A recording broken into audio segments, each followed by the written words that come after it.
Man, I've been away for a hot minute. It's been far too long. Let me know, family tree, how is everybody doing? Salute to you all. Unfortunately, I have been away. Life has taken a turn for me. I had a few little man flus and all them things there going on where I wasn't too well. So yeah, life has been lifing me. But anyways, we proceed and we move on. I am wishing to do some presentations on some Christian channels. I think, yes, I think I will be. I'm going to actually reach out to a few Christian channels to actually do a presentation because I think it's needed and I think it's necessary indeed. Okay. And the presentation that I would love to do is, in short, why Christians should accept Muhammad, okay, but reject Islam, okay? That would be an ideal presentation that I'm going to do. I'm going to actually write this up. It came to me not so long ago, and I'm like, you know what? I'm actually going to have to work on this one, because I think I like it a lot. And the reason why I like it a lot is recently I was, bored. So I was watching some channels and they were doing a lot of interviews with scholars in the field. And I'm like, yeah, I love this stuff. But I'm like, what everybody's missing, again, everybody was good, man. Like Jose up in the building. What everybody's missing, yeah, it's just history. And I came to the conclusion, and I wrote this down, that people are three things, okay? Three things. They are historically ignorant, racially prejudiced, and then there's a lot of religious hatred going on. Okay, those are the three things that are actually clouding people's judgment on certain issues, and this is like, I need to bring this forward because I'm the only person that I've seen. Like, please correct me in the comment section. Let me know if I'm wrong or if I'm right. Okay, I'm the only person that has brought forward what was taking place in the 6th century in Arabia during the Red Sea. That area in East Africa, the Red Sea, Arabia, and then Byzantine, and that type of region. There, I'm the only person that has brought stuff out, and in doing that, I have come to the conclusion, and I've kind of displayed it to everybody, that indeed there was a Muhammad of the 6th century that was an apostle, that was a prophet, that had a divine revelation. All of these things here that's been accounted for. But the only difference is this person was a Christian. This person was actually a Christian, and his name was Muhammad ibn Kabsha or Muhammad ibn Khuzai. That is the original Muhammad. So it's like, why does nobody talk about this? Like academia, nobody talks about this. Religious circles, nobody talks about this. The most important thing that you can prove historically that transpired in the 6th century in Arabia was that there was an Abyssinian apostle there, right? There, called Muhammad, like pivotal figure in the whole of the history of the Arabian Peninsula. But nobody talks about that. Everybody, goes into the Islamic traditions and starts to find history in traditions and legends and things of that nature. And I'm like, this is just baffling to me, like absolutely baffling to me. But you know, I don't know. Anyways, but I'm going to try to do a presentation on this just to let you guys know. I'm going to try to do a presentation. I'm going to try to reach out to like, you know, places like CIRA, and all those other good, Christian channels, right? That deal with somewhat of scholastic information. And I want to go on there and I'm going to challenge Christians that they should actually, believe and accept, Muhammad as an apostle and as a prophet. Okay. And I'm not talking about the prophet of Islam. Okay. Just please, like, I just want to just get that out there. I've always, laid claim that the Muhammad of Islam is just basically a metastasization of the original historical Muhammad that took place in the 6th century. The Muhammad of Islam that everybody knows about via the traditions is all legendary. Okay. And I know some people are going to, my good Muslim brothers and sisters, and I'm like, just prove your stuff and I prove my stuff, so we can go M for M, band for band, and we can see like who can prove what they know to be true. Like, who can prove it? And I think I'm the only person that can, because I'm utilizing the historical critical methodology that all scholarship goes by when we go into like history. This is what you have to use. So anyways, it's going to be an interesting time to see if we can change some Christian minds, right? Because I really want to do that. Because, for example, let me just give you an example. Another thing that happened in the late 6th century, turn of the 7th century. I'm over here in London, England. We have the apostle to the English, which is Saint Augustine. Okay, Saint Augustine. Nobody would say, yeah, he wasn't the apostle to the English. He wasn't, Saint Augustine. He wasn't the Archbishop of Canterbury that every single bishop now needs to be, Archbishop now needs to be installed into his chair, into his throne, etc. Like, we all know this, right? We all know this. But when I say the same thing, and this was going to blow people's mind, I'm going to say the same thing about what took place in the late 6th century. Yet again, the same thing happened. There was the apostle to Abyssinian Arabia. Okay, there was an apostle sent. His name was Muhammad. He is also sainted within inside of Greek Orthodox Christianity as well. So there's this individual, Saint Muhammad, right, who was an apostle, who was a prophet, who was an archbishop, who did have a sacred scripture, who literally transformed the whole of the Arabian Peninsula and spread this new religion to the whole of the Arabian Peninsula, conquered the whole of the Arabian Peninsula, right, underneath Abraham. But nobody, and I'm saying nobody, I look into academia when it relates to Islam, and nobody is talking about this. And it's like, interesting. But anyways, we move. Muhammad taught Syriac Christianity. I don't know what that means. And I'll give you a reason why I don't know what that means. Because in the world of Christianity, Syrian-speaking Christianity, there is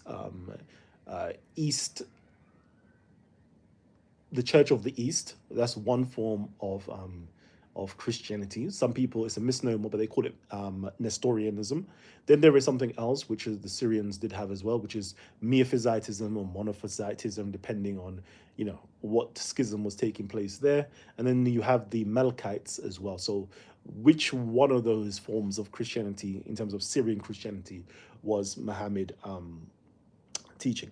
We have to like really narrow it down. Okay, we have to narrow it down, and it's not easy having to narrow these things down, because it takes a lot of, this is why I know most people are not interested in this topic, because it is a lot of reading that you have to do.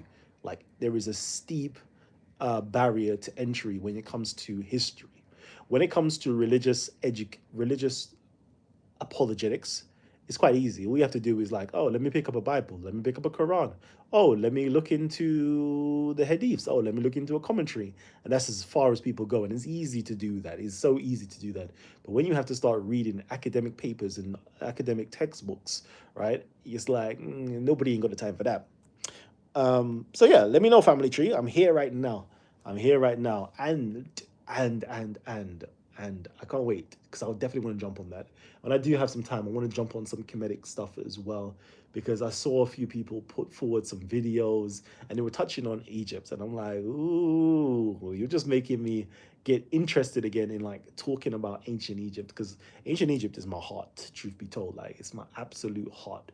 When it comes to my philosophical outlook on the world, I can say I am highly influenced, and my orientation is definitely Aristotelian logic or Aristotelian philosophy. Like, I love Aristotle, I remember I got the complete works of Aristotle. This is like 2 big volumes, right? 2 massive volumes. And the way I went through that, I read through all of that, digested it. I'm like, rah, that shaped my mind to think much more logically. I think from that standpoint, from that time, I never went back in terms of the way I started looking at the world. And then, of course, ancient Egyptian Kemetic philosophy, that helps you to have a much more rounded, circular, ethical outlook on the world, where it's like, yeah, things aren't just plain cut. Like, I can sympathize with more people. Okay, cool. Let me quickly go through. You're doing a link. Do you have an ini? What the hell? That is a madness. Let's see. You doing a link? Not today. Next week, okay, I will be much more free, so I will definitely do something next week. I'm hoping that we can do something like, Muslim Monday, Christian Tuesday, Kemetic Wednesday, something like that. You know what I mean? There, like, just have every single day. We're just do it to a specific field of research or ideology. Okay, you are so handsome. Can I be your boyfriend? Ooh, can you be if you're a rich man, why not? You could be my boyfriend. Yo, chat, clip that. I told you, man. I told you. He's a funny guy. Are you going to add more content to your website? Yeah, no, that should be a straight yes. The hesitation of saying yes is life, life. When you have like big plans, big goals, big aspirations, and then life just humbles you and you're like, cool, cool. I know I want to do this and I have you know, everything, the spirit is willing to do all of this stuff, but then life just gets in the way and it's like I don't actually have the spare time to dedicate. Because remember, this is like, most other channels. For example, you go to a Dawa channel, like they're being paid, they're being patronized, right? You go to a Christian channel, they're being paid, they're being patronized via their church members, via their mosque members, via whatever the case is, right? Like, there's nothing like that over here. So it's just like, it's a real life. So for me, this is my hobby. So anytime I've got freedom to actually give back to my community and kind of like, show you guys what I've been reading, what I've been researching, what I've been, doing presentations on, whatever the case is, like, when I've got that freedom to do it, I will do it, and I would try my very best to be consistent with it. But unfortunately, like life, trust me, life just gets in the way at times. Unfortunately, man, like no soon, a long time not no see. Jeez, hey. Oh man, I love this brother. I love his brother. What's doing? I'm just here, man. I'm just here, just educating the family and just kind of letting you guys know that next week I will be doing shows. So there would be a bit more consistency next week. And I can promise next week. I can't say like for every other week, but definitely next week I will be. And I think I'll keep you guys updated to let you know when, like, life is kind of difficult where I can't do any streams this week or whatever the case is. Let's see. Do-do-do-do-do. Let's see. Am I a Christian? That's a very good question. That's a very, very good question. I always say, yeah, I'm a cultural Christian. Okay, I'm a cultural Christian. And I think a lot of my shaping and grounding, I'm very much so grounded in Christianity, full stop. Okay. Can I say I am like a card holding, like Christian like that? I don't know, man. I don't know. I think my thoughts are it's a bit too, I don't know, one way to be saying I am a Christian. Do I go to church? Yes. But to claim Christianity is like, yo, I'm a hard body Christian. I'd rather say I'm a cultural Christian rather than saying I am a Christian. I don't know if that makes sense, but I hope it does. Yeah, my white man. He is Christian, but white man Christian belief. I don't know, man. I don't know. See, a lot of people always discuss like race or ethnicity when it comes to religion. I don't know, man. I don't know. I'll come back to that. Is there any proof Muhammad studied Syriac Christianity? Is there any proof? Good question. So it depends on which Muhammad that you're talking to. So if you've been to this channel before, we usually discuss at least two Muhammads. Okay, we have Muhammad ibn Kabsha, which is the Abyssinian Muhammad. Okay, then you have Muhammad ibn Abdullah, which is the Islamic Muhammad. Okay, and I would say Islamic Muhammad meaning the Muhammad that most people are familiar with via the traditions. Okay, and I always say that the Muhammad that most people are familiar with via the traditions is actually birthed out of the historical Muhammad, which is Muhammad ibn Kabsha. The other one is a legendary figure that you cannot prove this person existed. Full stop. You can't prove it because he was created out of the necessity of political agendas. Okay, he was created out of the necessity of political agendas, legal agendas, scholastic agendas, god damn it, theological agendas. There's so much going on that created the narrative of the Islamic Muhammad. Okay. So, for example, right, I'll give this analogy, right? You have somebody called Saint Nicholas, who was a historical figure. Then you have somebody called Santa Claus, who's not a historical figure, but is birthed out of the historical figure. It's based on the historical figure, Saint Nicholas, but time has transpired so much that this person no longer looks like the original Saint Nicholas. He neither does the same things as the original Saint Nicholas.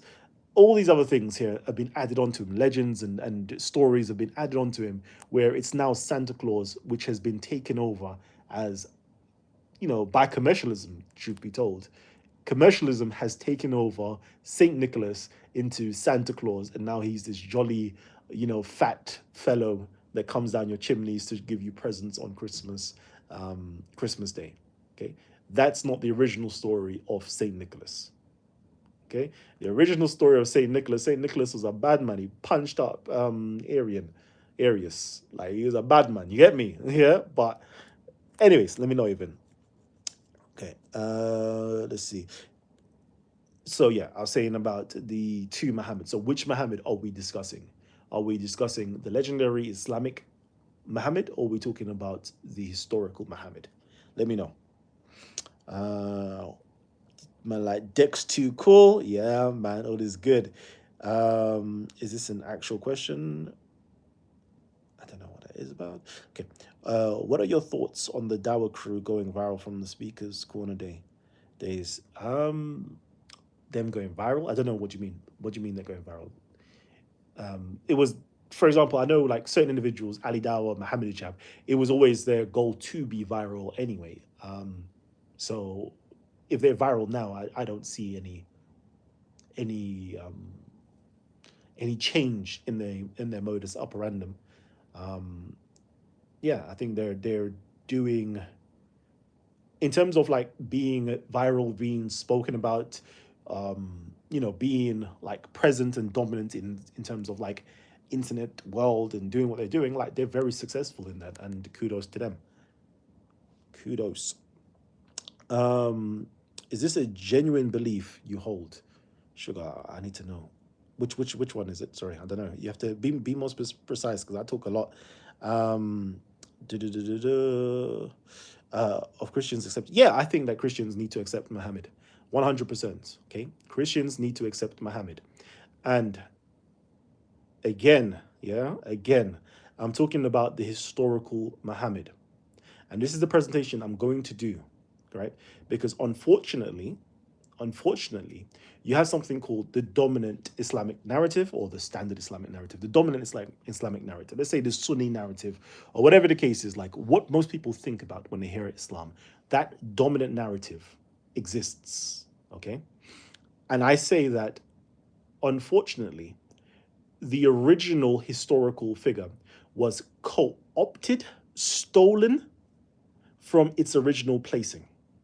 What do I mean by that? Originally, this is Christian heritage. Muhammad is Christian heritage. But as I said, because of religious hatred, racial prejudice, and just general historical ignorance, no Christian is going to say, yes, Muhammad was originally of Christian heritage. Nobody's going to do that. Okay? And this is why I'm here. Like, I'm not here to make friends with nobody, I'm just here to tell you guys the truth. Whether you're Christian, Muslim, Jew, atheist, whatever the case is, right? I'm just going to tell you what history is. Love it or dislike it, this is what it is. Muhammad, let's just start with the name Muhammad. Muhammad as a name in the 6th century in Arabia was a Christian name. Okay? You can go into Islamic records and they'll tell you, oh, those who was named Muhammad before Islam, they were Christians. Yeah, they were bishops. Yeah, they were high-ranking Christians within inside of, the Abyssinian Empire. Okay. So you're telling me that Muhammad was a Christian name? Yeah. And then when you go into Syriac records, they'll tell you again that Abyssinian Christian. There was a lady called Muhammada, the feminine version of Muhammad, Christian who was martyred. Oh, wow. So why are all Christians named Muhammad? The reason being is because in South Arabia, that was ruled by the Abyssinians, the name for their deity, yeah, you have Rahman and you have the name Mahmed or Muhammad. Okay, those were the two names for the Christian deity, meaning God. Okay, and then, for example, prophets during that time period. So, for example, in Islam, you will hear about people like Musaylima al-Khadab, the liar, for example. You have Al-Aswad, the black, Al-Ansi. Okay, they were called Rahman after the name of the Christian God. Same way as this prophet inside of Islam is called Muhammad after the Christian deity Muhammad. What most people don't see what I'm saying? These are the simple facts of history that people just don't know about. That Muhammad was actually the name, or Mahmud, or MHMD. Let me just put it like that because you only have the consonants there in terms of the inscriptions. It was the name for a Christian deity. Christians took on the name of that deity. Martyrs took on the name of the deity. Bishops took on the name of that deity. But now, in 21st century, this name, this sacred title and name, has been co-opted by a religion. And now everybody just says, nope, we don't want to be associated with Muhammad, but it's actually Christian heritage. It's actually a Christian title for God. It's actually a Christian naming system for Christians. But anyways, I don't want to go into too much because that's something I'm going to do for one of my presentations, just to show you that we are so lost in ignorance. And most people, because of religious hatred, again, Christians, religious hatred, would never claim Muhammad as their own. Would never, because it's related to Islam. So we hate Islam. But yet again, it's Christian heritage. Christian heritage. Muhammad is a Christian name. It's the most Christian name. It's like literally saying Christian. You have Christ as the deity, or as God, or as whatever the case is, and you have the name Christian. Literally that. Muhammad was the name of the Christian deity, and then Muhammad again was the name of it's like saying Christian, like somebody who is the believer of Christ. It's like it's crazy that we are so lost, and again I said it's to do with religious prejudice, because nobody in terms of educational system, religious system, wants to look into Ethiopian history, Abyssinian history, and what was going on in Arabia when they were ruling Arabia in the 6th century. Nobody's doing that. Absolutely nobody. You have all the records there, you have all the inscriptions there, but nobody is going into that because of racism. Plain and simple as that. Racism, and then again, from the Christian side, religious hatred. They don't even want to even entertain those thoughts. Okay, he goes live very often. Yeah. Okay. Let's see. I think you deserve more credit for contributing a lot to their careers. Oh yeah. Oh, 100%, 100%, 100%. 100%. Because again, at Speaker's Corner, there was no cameras like that. It's just like, one person, if you're, will come down with a camera for their own people, whatever the case is. Literally, Speaker's Corner, it blew up across the world.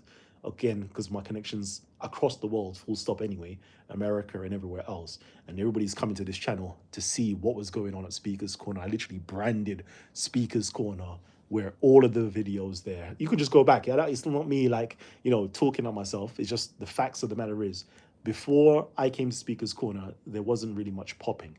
And then after that, everybody started bringing cameras over because they realized that this is something. I can make a career out of bringing a camera to Speaker's Corner. I can make a career for myself as a speaker at Speaker's Corner because the whole world is watching, the whole world is tuning in. So yeah, 100%. Let's see. God Logic. Yep, God Logic is good, man. It's really good. Oh man, born Allah, peace. You deserve your flowers for dropping insightful information. Gives thanks. We need to know who the real Umar Ali is. Could the historic Muhammad be influenced by Syriac Christianity? 100%. Yes, 100%. The historical Muhammad definitely was influenced by Syriac Christianity. More precisely, we would say we would say, yeah, Syriac Christianity, but it would be a Melkite form of Christianity or the Byzantine form of Christianity, which is Orthodox Christianity, or which is the Chalcedonian Christianity. Okay, is there?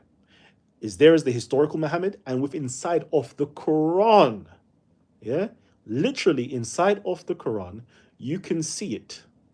The Quran is pro-Byzantine. There is a whole chapter called Arum, yeah, which means the Romans or Byzantine.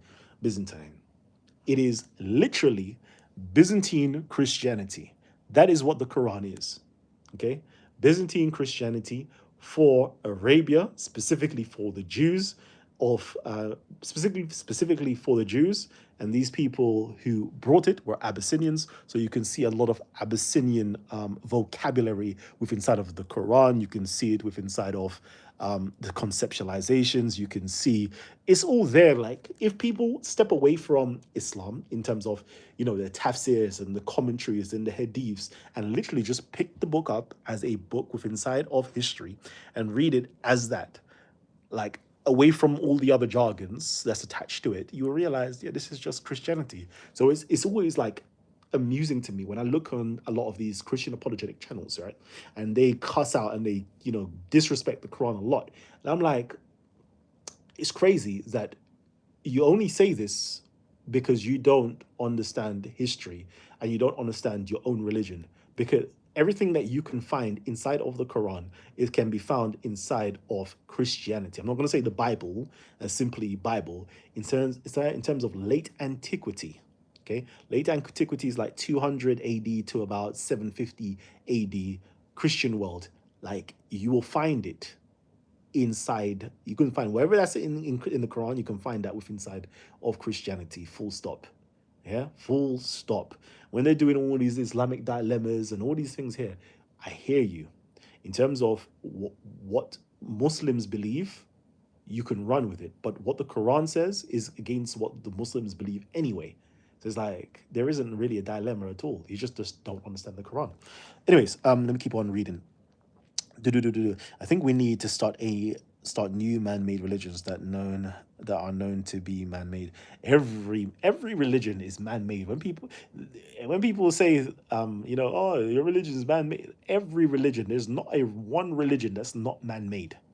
Okay, every single religion is man-made. It's just unfortunately most people don't want to accept it, and they want to believe that their religion is from God. Okay. I'm just getting here. What I miss? Nothing yet. I'm just rambling. Had it. I'm just gonna read out comments and then I'll go back into what was talking about earlier on though.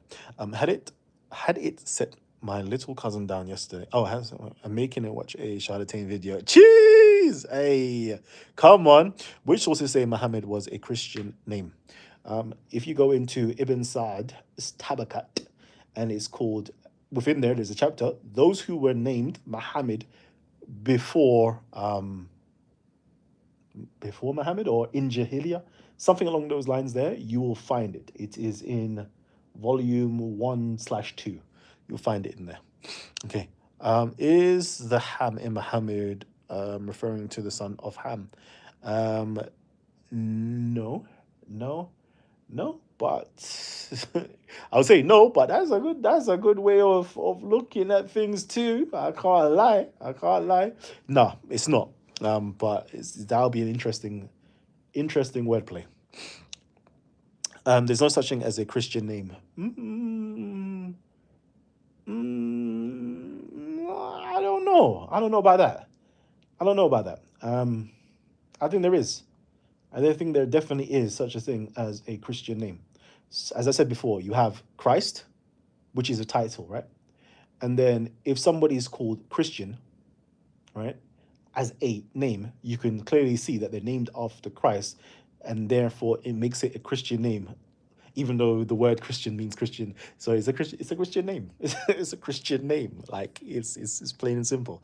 But I can hear possibly the objections. No, but at the same time, you know, it's just Jewish. It's a Jewish name. Or you can say, oh no, but it's a Greek name because Christ is actually from Christos, which is a Greek. So I don't know. It depends on how you want to play it. But could the original Quran call the book be Arabic version or Syriac Christian Bible? No, it's not the original Quran. No, it's not a Syriac Christian Bible. Not at all. In terms of genre, it would be the genre would be homiletic writings. So if you go and look at homiletic writings, um, 7th century, 6th century, 5th century, 4th century, just kind of look at that Syriac homiletic writings, and then you look at the Quran, and you will see the similarity between the two.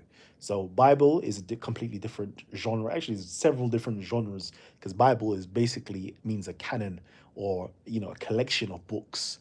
So you have to kind of choose one book out of the Bible. And to say, at the same time, if you also choose a book within inside of the Bible that is similar to the Quran, I would say it will be the Psalms, truth be told, because you have that melodic rhyming going on. But at the same time, it's not even really the same genre, but it's similar. Names came from regions and territories. Yeah, yeah. And cultures. I'll say names come from cultures too. The word mu in Arabic meaning the verb from or belong. It basically means one of. With inside of, I think where you're going for that is that's the hieroglyphs. So Kemetic language, mu would be from or belonging to, or ma would be from or belonging to. I thought Muhammad means praised. Yeah, yeah. From Muhammad, lineage of Ham. Okay, I see. That's interesting. That is interesting. But then you'll have to. I like that. I like the way your mind is working, Marcus MD. But then you'll have to explain where does the D at the end come from? Because you've got Ham, which is you. But then where does the AD come from? Like Hamid at the end come from? Do you see it? And then you would also have to see that in terms of the word ham in the English language, you can see how it sounds the same, but when you go into the actual Hebrew, it's more like a ham sound. So it's like it's not the same, just H. It's a different. It's different. It's different. Full stop. And that's where ham or ham is where you get the word kam from within inside of the Egyptian. So it's like a K sound rather than it being a H sound. And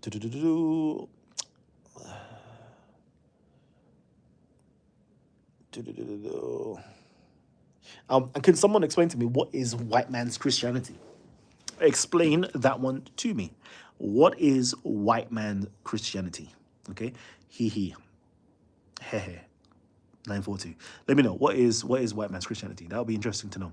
The Quran is on me, bro. Yep, it is. The Quran doesn't line up with the Bible. Yes, it does. How is it pro-Byzantine when it defeated it?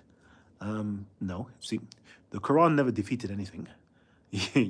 People may have defeated the Byzantine, thingy-bobby, but in terms of it being pro-Byzantine, read, as I said, go read chapter 30 of the Quran. Is a whole chapter called Rome, right? And it's pro-Rome. Is pro-Rome. Go and read it. Talks about, the Romans have been defeated, but they will become victorious. And when they are victorious, the believers or the faithful will rejoice. Pro-Byzantine, okay? Pro-Byzantine Christianity. Go and check it out. Jesus is not a Muslim. Yep, you're right. Jesus is definitely not a Muslim. Muslim armies primarily under the Rashidun Caliphate defeated the Byzantine Empire in the 7th century, most notably at the Battle of Yarmouk, led by commanders like Khalid ibn al-Walid. Interesting.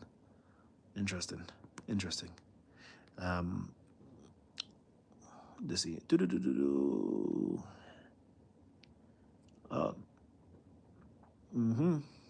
Your title of the video is like saying to Jews to accept Jesus but reject Christianity, which is technically what Muslims accept. let's see. Your title of the video is like saying to Jews to accept Jesus but reject Christianity. Yeah, why not? I would say that if I was a Jew, yeah, if I was a Jew, I would find it not difficult at all to accept Christianity. I'm sorry, accept Jesus, right? Um, as being a rabbi, as being a great teacher, as teaching Judaism, but I would reject everything that came along with it that looks to me to be a bit heretical.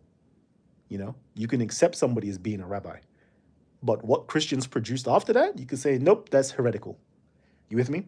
The same way I can say I can accept Muhammad as being an apostle, but everything else that Muslims did, I would say that's all heretical, man. I don't know how they came to that conclusion.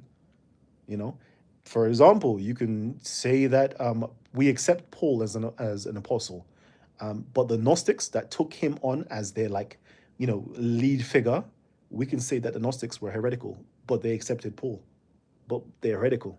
Okay, so I don't think it's a contradiction. It's just understanding that two things can be separated from one another. Hopefully that makes sense. Love, Marcus. Yeah. So again, yeah. So the title of this video is Christians should accept Muhammad. Okay. So let me go back. Let's go now into it. So Christians should accept Muhammad. Okay. Christians should accept Muhammad. What should they accept Muhammad as? Okay, because that's a very broad statement. So this is how you should start being a bit more critical when you start hearing titles or reading things. Christians should accept Muhammad. Okay, what does it means? You should accept him as an apostle. Okay, Karam, you should accept him as apostle. Okay, what does that mean? What does an apostle mean to you? It means it's somebody who is seen. I don't want to go into it too much here, but yeah, you should accept him. Okay, you should accept him, and reject Islam as well. 100% reject Islam. I'm not even going to tell you to go and accept Islam. I'm saying you should accept Muhammad, but just reject Islam. And when I tell you to accept Muhammad, the next question, which most people don't think about yet, is which Muhammad? Because a lot of people, I hear people, even in academia, the prophet, the prophet, the prophet, the messenger, the messenger. I'm like, why is there a definite article to say this, the that? It's a prophet. It's an apostle. Do you know how many prophets and apostles have come through? Why is there just this? It's an apostle, and it is a prophet. You should accept a apostle, a prophet called Muhammad. Now, this Muhammad, again, I'm doing a distinction, okay? Distinction. I'm not telling you to accept the narrative of the Muhammad of Islam, okay? I'm not saying do that. Please do not mince my words, right? Because most people, again, most of you guys don't know that there were several different Muhammads inside of the 6th and 7th century. Most people are clueless about that. I'm telling you to accept the Christian apostle and prophet Muhammad of the Abyssinian Empire of Arabia that transformed the whole of the Arabian Peninsula and Christianized the whole of the Arabian Peninsula in the mid to late 6th century. That is the one that you should be accepting, okay? That is the one. And then once you start accepting that one and you start learning about that one, now you can have very interesting dialogue with your Muslim friends, because you now need to ask them, oh, okay, which prophet you talking about? Muhammad. Which Muhammad? And you're gonna baffle them. They're like, what do you mean which Muhammad? There's only one Muhammad. No, there is another Muhammad. This Muhammad was a black person. It was an Abyssinian. Was your prophet a black person from Abyssinia? No. Okay, no, we don't accept that one, but we accept this one. Oh, tell us about, and they also asking you questions. Oh, well, this one is X, Y, and Z, and you can start teaching people. But first, you need to learn this information, right? You need to learn history. And this is what I'm encouraging everybody, all of my followers. Yeah, what I'm saying to you, yeah, please don't believe a word that I'm saying. I provide everybody with books and articles and journals and textbooks to go back and read. Just go and read. Go and read history. And as I said, a lot of people are just historically ignorant.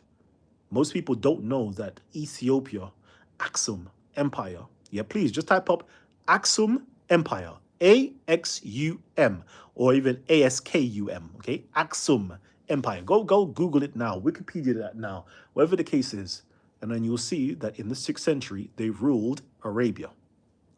Do that. Then I want you to do next. Go and Google Abraha, okay? And you see that he ruled, again, Arabia. An Ethiopian, Abyssinian, in the 6th century, ruling. Then go and look and try to find out information about who his archbishop was or who his prominent religious figure was. And then you'll find that this prominent religious figure was called Muhammad, who was said to be a prophet, who was said to be an apostle, who was said to have a religion, who was said to have a divine book. Just do that. And then now you have to start asking yourself the question, like, hold on. There was already a prophet called Muhammad in Arabia in the 6th century that united all the Arabs, conquered the whole of Arabia, had his own religion, and had a divine book, etc., etc., etc. But then we have this other story in Islam that says that their Muhammad did this, but this was already done before. Then you start opening up your mind and start realizing, no, these people in Islam, or Muslims, stole African history, African Christian history, rewrote it and sell it back to the world. And it's got Christians and Africans hating. Anyways, crazy. It's a complete like psyops that's taken place in the world. And it's like, am I the only person that can see it, but the rest of the world can't see it? It's like, it's mad. It's mad. And then you have other people who are black who'll be like, look, Kalam's doing We Was Kings. We Was Kangs. I'm like, fam, how are you going to try to shame me for knowing history better than you, and you've bought into the indoctrination? Like, it's Matrix works, you know. Matrix. I can prove what I'm saying. You can't prove what you're saying. But anyways, let me quickly read before I go. Do Shia follow the black one on a low? On a low, the Shia would admit that their Ali was dark-skinned, and a lot of their imams were black as well. So on a low, they would say it, but in terms of the imagery that they put out to the world, you will just see white imagery. But in terms of in their books and what they know in terms of the scholastic community, no, they know that they were black. 100% they know that they were black. Let me see.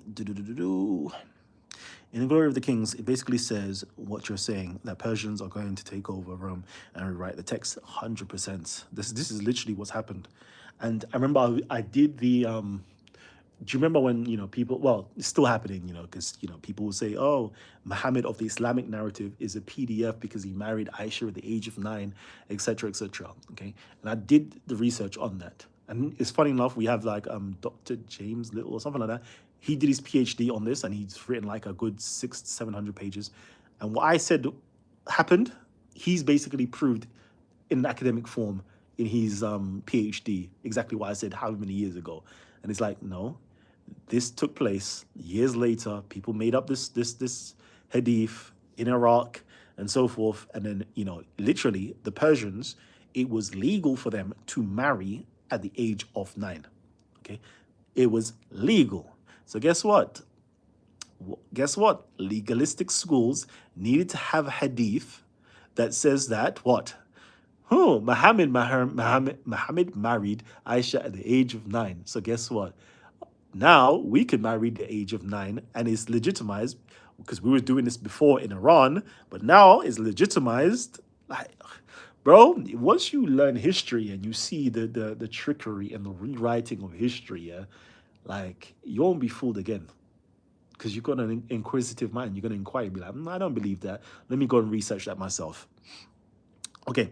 Sublime mythology makes for grotesque history. Keep up the excellent scholarship. Salute, Dishay. Okay, I've read that one. There's a new theory among YouTubers that Muhammad is not even an Ishmaelite. Is there something you have looked into? Yeah. You cannot prove that he is from Ishmael. Full stop. I think Islamic scholars even stopped. They said, "Oh, we're only going back to Adnan or something along those lines, right? And we don't go further back, right? Yeah, like yeah, yeah, yeah. There's no proof. There's no proof of all of that. You can't even prove Abraham, Ishmael even existed, to let alone say that Muhammad traces his lineage back to all of these people. It's like, how are you doing it? It just doesn't make sense. Okay.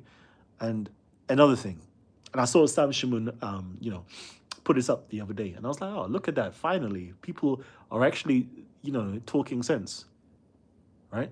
Hagar, going to, Jewish records, how they describe Hagar as being this Ethiopian woman, dark skinned woman, right? She now marries her. She's going to be the daughter of Pharaoh as well, right? She now marries her son off to an Egyptian woman, an African woman, and then they marry themselves off to other African Egyptian women. So it's like, how is this African man now? Huh? How? How? Explain it. Nobody can. They have a new story of Jorum and all these, bro. Yeah, yeah, yeah. People just rewrite history, man. People rewrite history completely, completely rewriting history. Good, good. So I'm happy that people are coming to that conclusion also. Um, was there racism in the time of Muhammad or just tribalism? If so, do you think racism largely contributes to the social class fabric of the biblical and Quranic times? So I would say that there was racism is like a new something. There was colorism, that's one that was definitely present, and then there was something called xenophobia. Yeah, xenophobia with like different ethnic groups or different ethnic groups, thinking that they're better than others and so forth, right? So those two things existed. Racism is kind of like a much more newer thing. So did it exist? Yes. How do we know it existed? Because we can tell from the writings of the Arabs that constantly their blackness was an issue to other groups.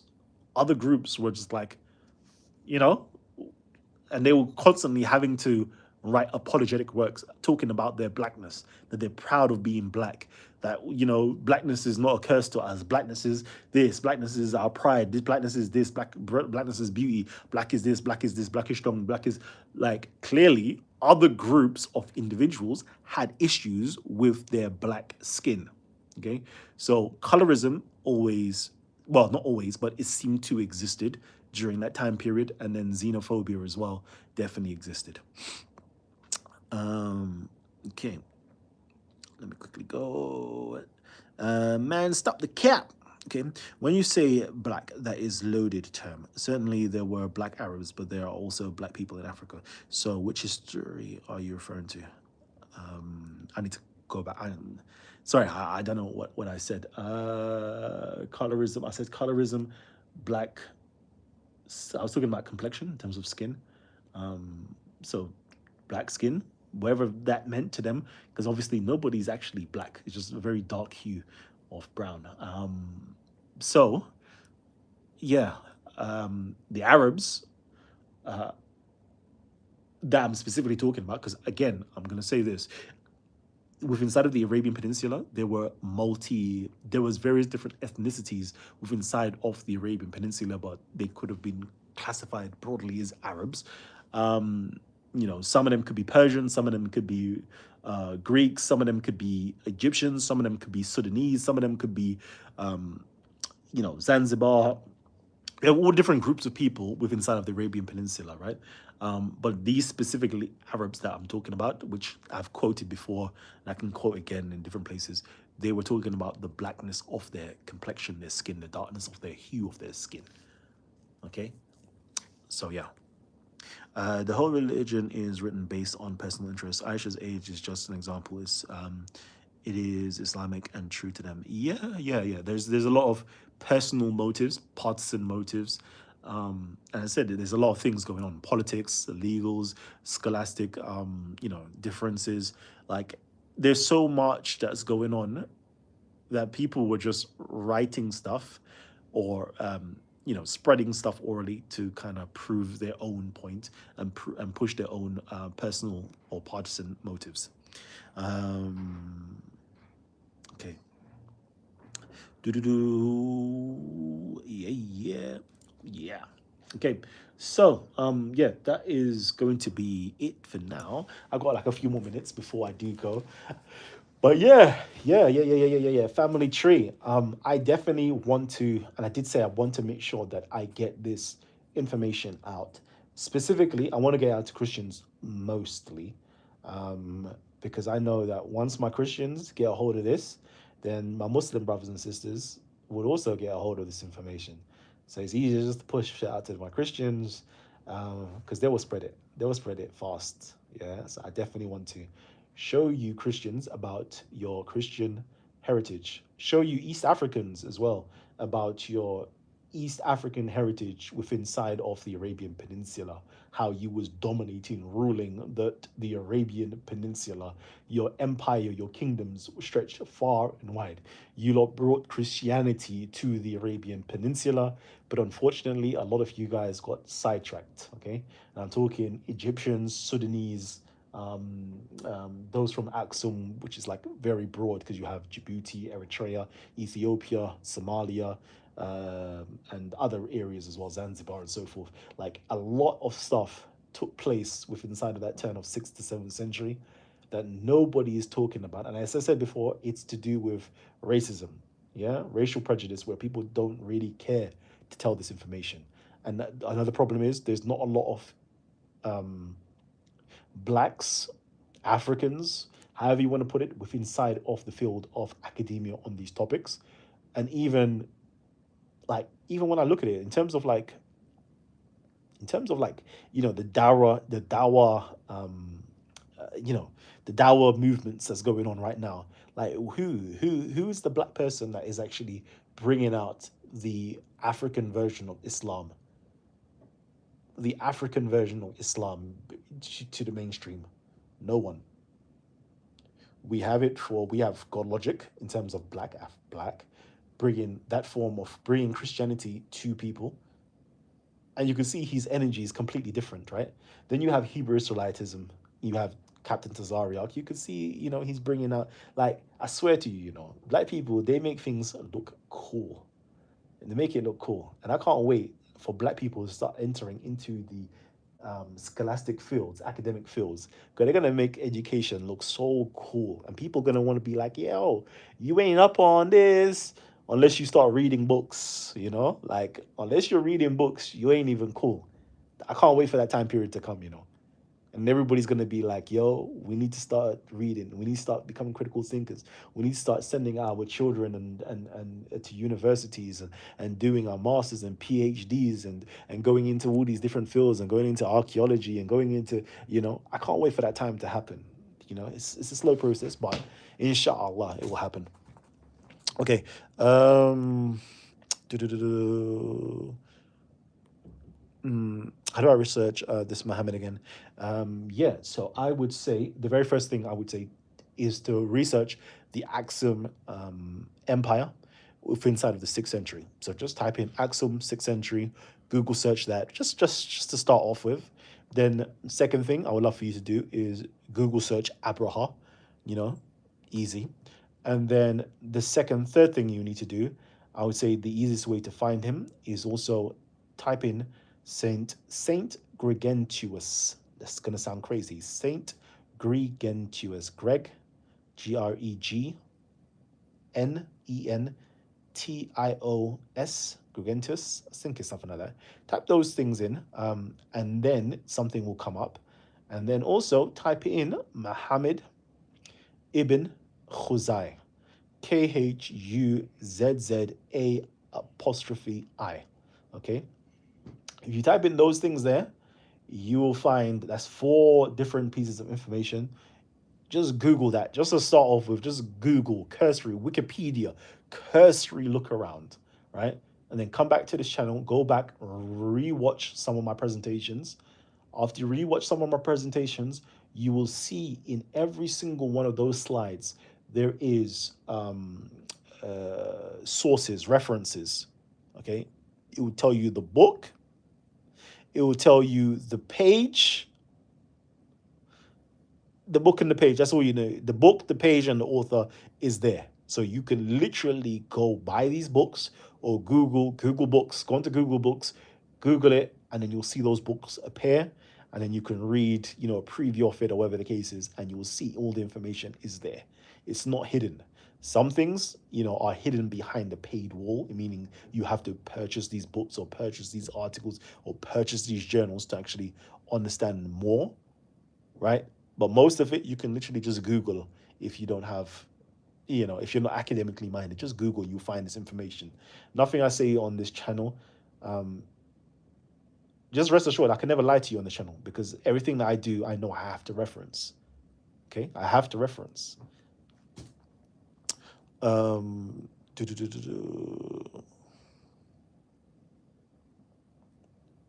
Sahih. Do I know what sahih means? Of course. You made education cool though, kind of. I know, I love, man, love. That was my goal. Yeah, the hadith is reliable. The majority of them are reliable. Again, see, most people, when I hear words like reliable, I know you're coming from a religious standpoint. And again, I'm going to tell you guys, nothing on this channel is religious like that. We do religious studies, meaning we're going into religion, but we're looking at it from an academic standpoint.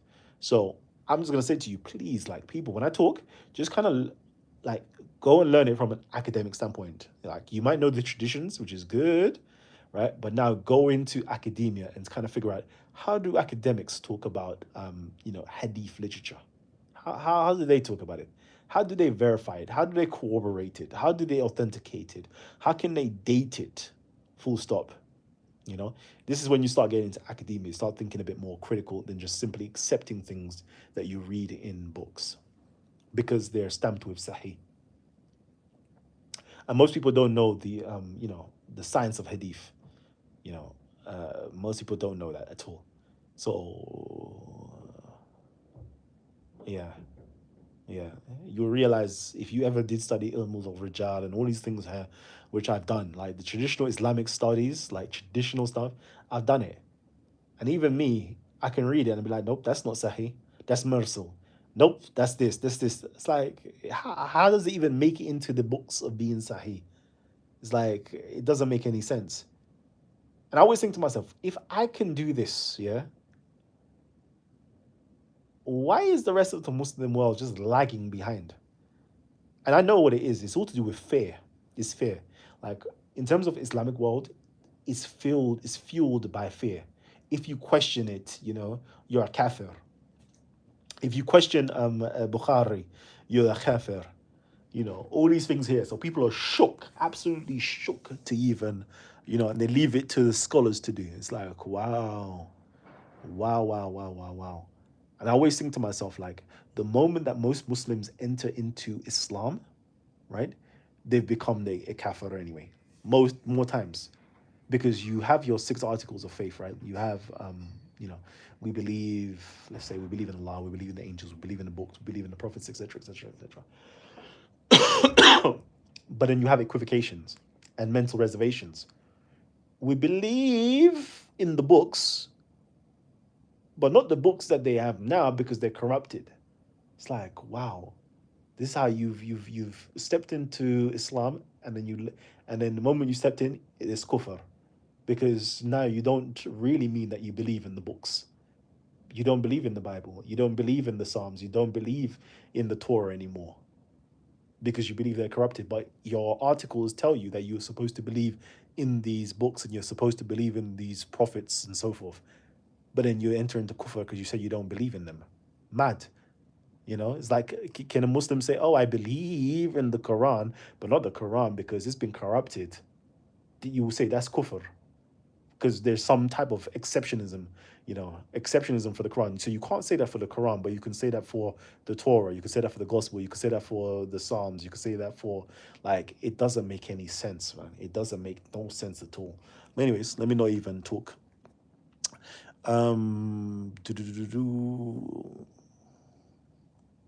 Yeah, man. God logic is sick still. God logic is sick. Yes, but hadith directly from Muhammad is more reliable than someone quoting something from their own perspective.